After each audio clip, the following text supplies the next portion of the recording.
जगण्याचे देवा लाभो ऐसे बळ, दुर्गुणाचा वळ पहावेना। सद्गुणाची देवा वाढो ऐसी कळ, मरणाची झळ साहवेना। भिडे आसमंती ध्वजा वैष्णवांची, उभी पंढरी आज नादावली। तुझे नाव ओठी तुझे रूप ध्यानी, जीवाला तुझी आस का लागली। जरी बाप तू साऱ्या जगांचा परी, तू आम्हा लेकरांची विठू माऊली। आषाढी एकादशी, ज्याला देवशयनी एकादशी किंवा महाएकादशी असेही म्हणतात, ही हिंदू कॅलेंडरमधील सर्वात महत्त्वाच्या धार्मिक उत्सवांपैकी एक आहे। हा शुभ दिवस आषाढ महिन्याच्या शुक्ल पक्षाच्या 11व्या दिवशी येतो। आळंदी, देहू, शेगाव अशा ठिकठिकाणाहून वारकरी विठू माऊलीच्या दर्शनासाठी पंढरपुरात दाखल होतात। आषाढी एकादशी निमित्त पंढरपूर नगरीत वैष्णवांचा जनसागर पाहायला मिळतो।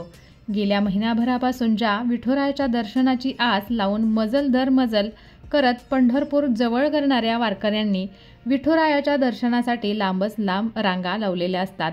मात्र ज्यांना पंढरीला जाणे शक्य नाही, त्यांनी खंत व्यक्त करण्याची गरज नाही। तुम्ही घरच्या घरी सुद्धा एकादशीची पूजा करू शकता। भगवान विष्णूंना हा दिवस समर्पित असून महाराष्ट्रात विष्णूचे अवतार विठ्ठलाची आराधना करण्यात येते। हिंदू धर्मात हा दिवस अतिशय शुभ मानला गेला आहे। आषाढी एकादशीपासून भगवान विष्णू योग निद्रेमध्ये जातात। कार्तिक पौर्णिमेपर्यंत म्हणजे 4 महिने ते या अवस्थेत असतात, त्यामुळे या काळाला चातुर्मास असं म्हणतात। हा 4 महिन्यांचा शुभ कार्य करण्यात येत नाही अशी ही एकादशी यंदा 5 की 6 जुलै हे नेमकं पाहून घेऊया। त्याचबरोबर शुभ मुहूर्त, पूजा साहित्यानी पूजाविधीही जाणून घेऊया। देवशयनी एकादशी दरवर्षी आषाढ महिन्यातील शुक्ल पक्षातील एकादशी तिथीला साजरी करण्यात येते। हिंदू पंचांगानुसार एकादशी तिथी 5 जुलैला संध्याकाळी 6:01 पासून 6 जुलैला रात्री 9:17 असणार आहे। हिंदू धर्मात उदय तिथीनुसार सण साजरा करण्यात येतो, त्यामुळे देवशयनी एकादशीचे व्रत 6 जुलै रविवारी असणार आहे। आषाढी एकादशीचे व्रत कसे करावे? विठ्ठल हे विष्णूंचा अवतार समजण्यात येतात। एकादशीच्या आदल्या दिवशी अर्थात दशमीच्या दिवशी एकभुक्त राहावे। एकादशीला पहाटे उठून स्नान करून तुळस वाहून विष्णू पूजन करायचं आहे।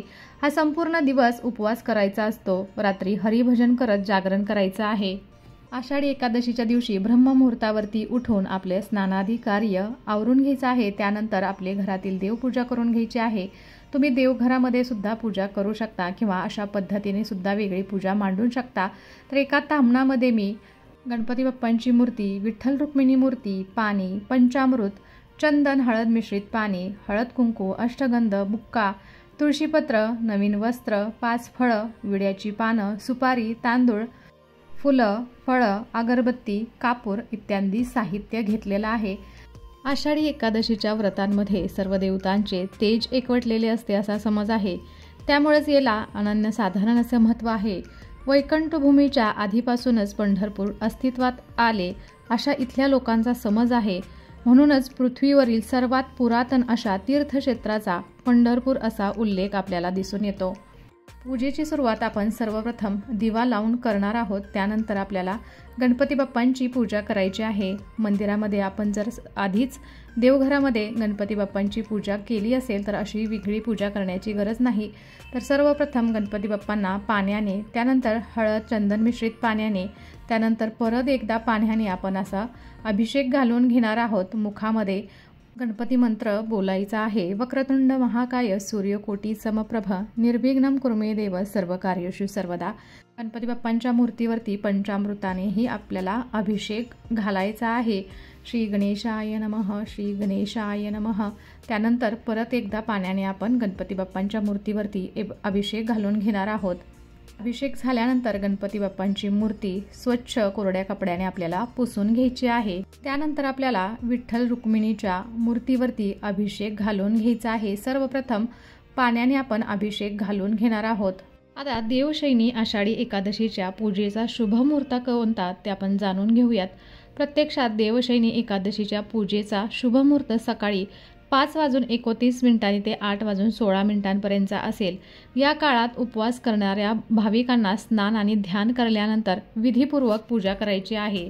ब्रह्ममुहूर्तावरती उठून स्नान करून आपण उपवासाचा संकल्प करायचा आहे. अभिषेक घालत असताना मुखामध्ये आपण सतत विठ्ठल विठ्ठल विठ्ठल असंही बोलू शकता किंवा भगवान विष्णूंच्या नावाचा मंत्रांचा जप करू शकता. ओम नमो भगवते वासुदेवाय नमः, ओम नमो भगवते वासुदेवाय नमः असंही बोलू शकता. विष्णूजींना परमेश्वराच्या 3 मुख्य रूपांपैकी एक मानलं जातं. ब्रह्मदेवाला विश्वाचे सृजनकर्ता मानलं जातं, तर महादेवाला संहारक मानलं जातं, तर भगवान विष्णू हे जगाचे पालनकर्ता मानले जातात. त्याचबरोबर तुम्ही श्री विष्णू सहस्रनामाचा जपसुद्धा करू शकता. पूजा करत असताना मी तुम्हाला आषाढी एकादशीची कथा सांगते. आषाढी एकादशीच्या बऱ्याच कथा सांगितल्या जातात. मृदुमान्य नावाच्या एका दैत्याने शंकराची आराधना करून त्याला प्रसन्न करून घेतले आणि त्यांच्याकडून वर मागितला की त्याला कोणत्याही प्राण्याकडून मरण प्राप्त होणार नाही, फक्त एका स्त्रीच्या हातून ते मारले जातील. या मृदुमान्याने या वराच्या जोरावर सर्व देवांना जिंकले आणि श्री विष्णूस जिंकण्यासाठी तो वैकुंठास गेला. उभयतांच्या लढाईत श्री विष्णूंचा पराभव होऊन तो शंकराकडे गेला, पण शंकरही आपल्या वरामुळे हताश झाले होते. नंतर ब्रह्मा, विष्णू, महेश हे सर्व देव एका पर्वताच्या गुहेत लपून राहिले. तिथे काही दिवसांनी ब्रह्मा, विष्णू, महेश या तिघांच्या श्वासाने एक देवी उत्पन्न झाली. तीच एकादशी देवी होय. तिने नंतर देवांना अभय देऊन मृदुमान्याला ठार मारले. देवांनी त्या देवीची स्तुती केली आणि तिनेही सांगितले की माझे एकादशीचे व्रत जे कोणी करतील ते सर्व पापांपासून मुक्त होतील. अशी एक एकादशीची कथा आहे. त्याचबरोबर बऱ्याच कथा एकादशीच्या सांगितल्या जातात. भगवान विठ्ठल रुक्मिणीच्या मूर्तीवरती अभिषेक घालून झाल्यानंतर आपल्याला ती मूर्ती कोरड्या कपड्याने स्वच्छ पुसून घ्यायची आहे. त्यानंतर आपण त्यांच्या 2 पानांवरती अशा अक्षदा टाकून त्याच्यावरती हळदी कुंकू व्हायचं आहे आणि गणपती बाप्पांची मूर्ती आपल्याला तिथे ठेवायची आहे. गणपती बाप्पांच्या मूर्तीवरती आपल्याला हळदी कुंकू व्हायचं आहे, अक्षदा व्हायच्या आहेत, फुलं व्हायची आहेत आणि अशा पद्धतीने गणपती बाप्पांची आपल्याला पूजा करून घ्यायची आहे. त्यानंतर आपल्याला इथे पहा, एक मी असा पाट छोटासा घेतलेला आहे. त्याच्यावरतीही आपल्याला अक्षदांचं आसन करायचं आहे. त्याच्यावरती थोडंसं हळदी कुंकू वाहून घेऊया आणि त्या अक्षदांच्या आसनावरती आपल्याला विठ्ठल रुक्मिणीची मूर्ती ठेवायची आहे.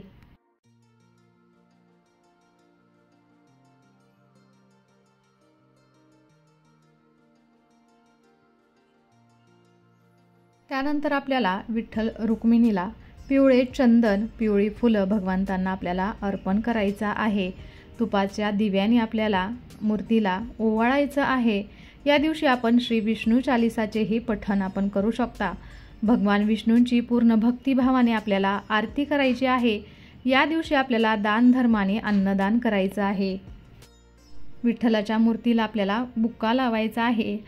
रुक्मिणी देवीला आपल्याला हळदी कुंकू व्हायचं आहे. आपल्याला इथे वस्त्रमाळ घालायची आहे. त्याचबरोबर हार, फुलं व्हायची आहेत आणि अशा पद्धतीने आपल्याला विठ्ठल रुक्मिणीची या दिवशी छान अशी पूजा करायची आहे.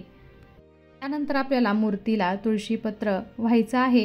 हे तुळशीपत्र आपल्याला आषाढीच्या दिवशी तोडायचं नाही, ते आधीच आपल्याला आणून ठेवायचं आहे.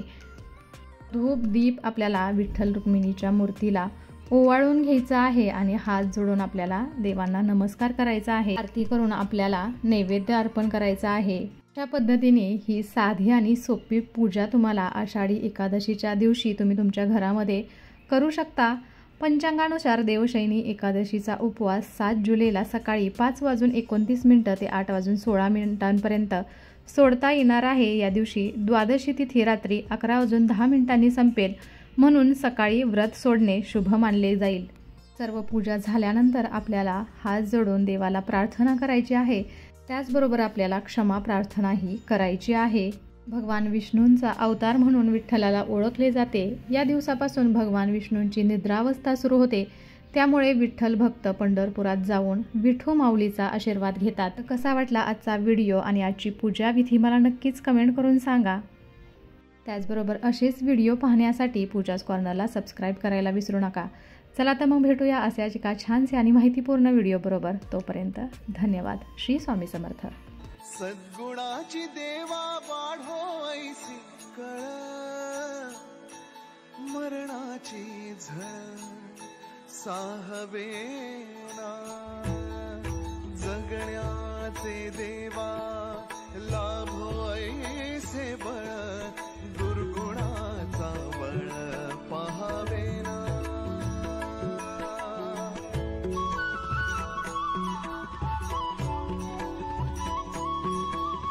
तुझ्या दारी दावी पांडुरंगी तळ उन्मादाचा मळ झाकवेना विठ्ठलाची आस वाढावी सरळ विषाचे गरळ टाकवेना